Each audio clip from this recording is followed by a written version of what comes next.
আমি এখন আছি কলাপাড়া পৌরসভার ২ নং ওয়ার্ড এতিমখানা কালভার্টে। এই কালভার্টটার উপর দিয়ে কলাপাড়া পৌরসভা, উপজেলা নির্বাহী কর্মকর্তা কার্যালয়, জজ কোর্ট এবং শহরের প্রাণ কেন্দ্র বলে খ্যাত ব্যাংক, বিমা সহ সমস্ত কর্মস্থলের জায়গা হলো এই যোগাযোগের এই পয়েন্ট থেকে। কিন্তু দুর্ভাগ্য হলো আমরা আসলে এই অনেক পরিবেশবাদী সংগঠন তারা পরিবেশ দিবসে এসে তারা হাজির হয়, কিন্তু মূলত এরপর আর তাদেরকে দেখা যাচ্ছে না।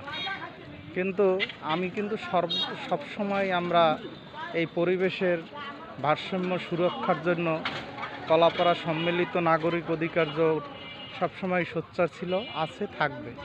আপনি দেখেন এইখানে এই যে কালভার্টটির উপর এক কালভার্টটি হয়তো বা 12 ফিট প্রশস্ত আছে, দুই সাইডে দোকান দিয়ে, এবং মাছের এই যে মাছ দেখেন দুই পাশে মাছ কিভাবে গাড়িতে করে মাছ নিয়ে বসে আছে, সবজি, কাঁচা বাজার সহ বিভিন্ন পসরা সাজিয়ে বসে আছে। এই রাস্তার উপরে দেখেন মাছের পানি ফেলে অত্যন্ত দুর্গন্ধময় অবস্থায় পড়ে আছে, যেটা পরিবেশের জন্য চরম একটা ঝুঁকিপূর্ণ অবস্থায় রয়েছে।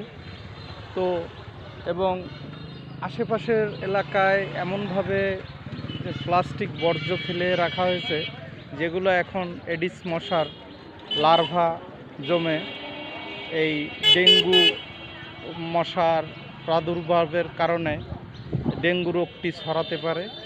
তো এই বিষয়টি আসলে সংশ্লিষ্ট প্রশাসনের কোনো খেয়াল নাই, তারা এ ব্যাপারে কোনো নজরদারি নাই, জবাবদিহিতা নাই, কোনো কিছুই নাই। কিন্তু আমরা এই বিষয়গুলো নিয়ে কথা বললে বিভিন্ন সন্ত্রাসী বাহিনীর দ্বারা আক্রান্ত হই, বিভিন্ন সময় নির্যাতনের শিকার হচ্ছি জনস্বার্থে যদি আমরা এই কাজগুলো করি।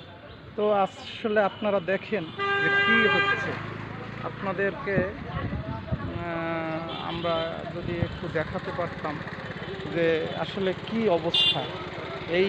এই জায়গাগুলো এমনভাবে করছে, এখন জ্যাম দেখেন, জ্যাম লেগে আছে।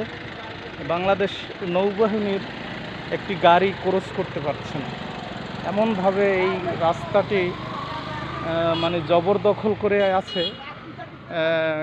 এই ব্যবসার নামে কতিপয় সিন্ডিকেট আজকে দেখেন এই পয়েন্টগুলোতে কিভাবে মানে মাছের পসরা সাজিয়ে ভ্যান গাড়িতে করে তারা এইভাবে দোকান বসিয়ে এইভাবে ওদের কাছ থেকে মোটা অঙ্কের চাঁদা উত্তোলন করা হচ্ছে বেআইনিভাবে।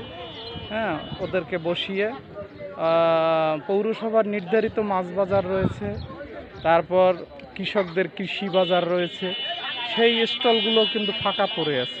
কিন্তু এই সব জায়গাগুলো আটকিয়ে, এই দেখেন আপনারা, এই সব জায়গাগুলো আটকিয়ে এইভাবে মাছের পসরা বসিয়ে পরিবেশ দূষণ করছে, এই যানজট তৈরি করছে, জনগণের জনদুর্ভোগ তৈরি করছে। তো এই বিষয়টি সংশ্লিষ্ট প্রশাসনের দৃষ্টি আকর্ষণ করব, যাতে করে পরিবেশের সুরক্ষায় এবং জনগণের সুস্বাস্থ্যের জন্য আমরা কার্যকরী ভূমিকা পালন করতে পারি, এবং কলাপাড়া পৌরসভাকে যাতে দূষণমুক্ত রাখতে পারে সেই জন্য সংশ্লিষ্ট কর্তৃপক্ষের দৃষ্টি আকর্ষণ করছি যে স্থায়ী কার্যকরী একটি পদক্ষেপ গ্রহণ করার জন্য। ধন্যবাদ সকলকে।